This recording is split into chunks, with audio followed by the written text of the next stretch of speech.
গঠন করার চিন্তা ভাবনা করছেন?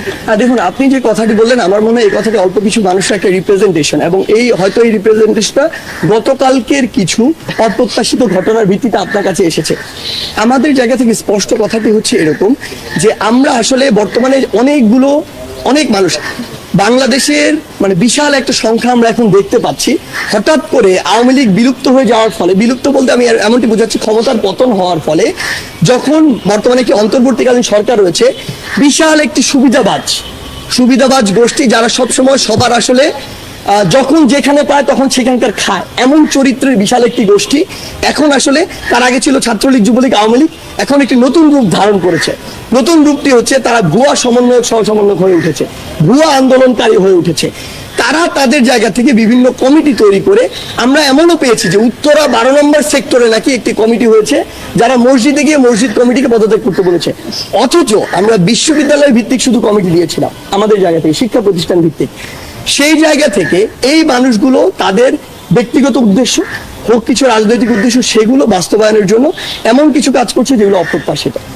আমাদের জায়গা থেকে আমরা মনে করি যে বৈষম্য বিরোধী ছাত্র আন্দোলন যারা সমন্বয়কদেরকে আপনারা দেখেছেন এই বিগত 1.5 মাসের অধিক সময়, কোনো একজন সম্পর্কে আপনারা যে অভিযোগগুলো করছেন এগুলো যদি করতে পারেন, ইভেন আমার সম্পর্ক যদি করতে পারেন, আমরা কথা দিচ্ছি ওই একজনের দায় নিয়ে তাকে পদত্যাগ করিয়ে তার জন্য আইনগত যে ব্যবস্থা নেয় আমরা সেটি নিব।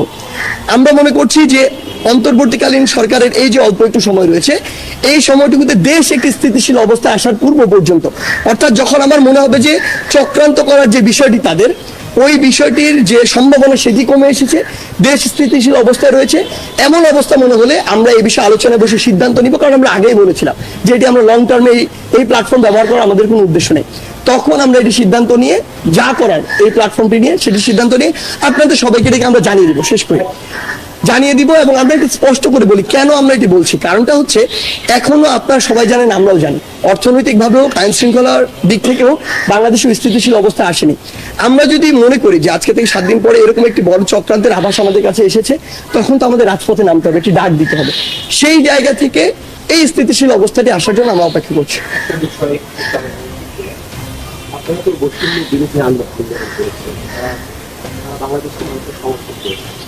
যে 17 বছর সরকারের যে নানান ধরনের হয়রানির শিকার হয়েছে, আমরা বিএনপি এবং জামাতের কোনো নেতা কর্মী তারা ঘরে থাকতে পারতো না, বিএনপির কোনো নেতা কর্মী তাদের অজস্র হয়রানিমূলক মামলায় কিছু মামলা ধরনের বিকৃত হয়েছে। আবার সে একইভাবে এখন আবার পুলিশ সেই আগের রূপে তারা এখন আওয়ামী লীগের মন্ত্রী এমপিদের মধ্যে লজিক্যাল মামলাগুলো হচ্ছে না, এক ধরনের স্ক্রিপ্টেড মামলা, নাটকীয় মামলা, এটা নিয়ে এখন কথা হচ্ছে। তাহলে যেই বিরোধী আন্দোলন করলেন, যেটা বৈষম্যমুক্ত সমাজ গড়ে আন্দোলন করলেন, এখানে তো সবার অধিকার থাকে, সবাই কথা বলতে পারে। আমি যদি অপরাধ করি আমার অপরাধের জন্য থাকতে পারবো, এই বিষয়টা আপনাদের কোনো মেসেজ থাকবে কিনা পুলিশের উদ্দেশ্যে? আপনি কি হচ্ছে এমপি, মন্ত্রী, পুলিশ বা যারা আছে সবার কথাই বলছেন, তাই তো? ফাইন।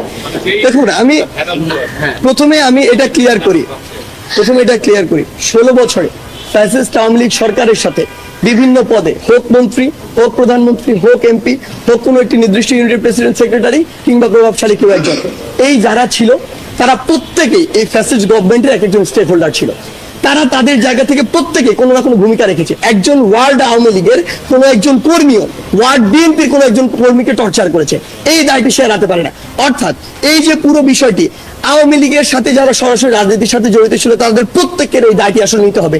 তাই এটি কেউ বলতে পারবে না আসলে যে একজন এমপি কিংবা একজন মন্ত্রী সে তার জায়গা থেকে স্বচ্ছ ছিল, সে কাউকে মারেনি, সে মানেনি, সে 16 বছর ধরে মানুষের ভোটাধিকারটা একদম ধ্বংস করে দিয়েছে, এবং সে মানুষের ভোট ছাড়া নির্বাচিত হয়েছে। সে তো সবচেয়ে বড় মানুষের যে রাইট কি, যে সে ভোট দিবে, তার জনপ্রতিনিধি নির্বাচন করবে, এই অধিকারটি ধ্বংস করছে। তার মানে সে ডিরেক্টলি আর ইনডিরেক্টলি দায়ী। এবং আমি যদি আপনাকে বলি, আমাদের অ্যাকচুয়ালি গোড়াটা কোথায় সমস্যা, গোড়াটা ওই নির্বাচন ব্যবস্থা।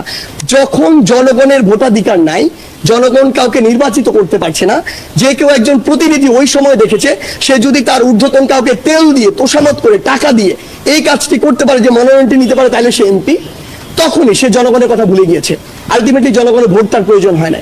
সেই জায়গা থেকে তার ইচ্ছা মতো কাজ করেছে। সে ওই জায়গায় 100 কোটি খরচ করেছে, সে জনগণের সম্পদ 1000 কোটি লুটপাট করেছে। আলটিমেটলি তাকে জনগণের কাছে জবাবদিহি করতে হয় না এটার জন্য, এবং জনগণকে ভোটের জন্য ফেস করতে হয় না।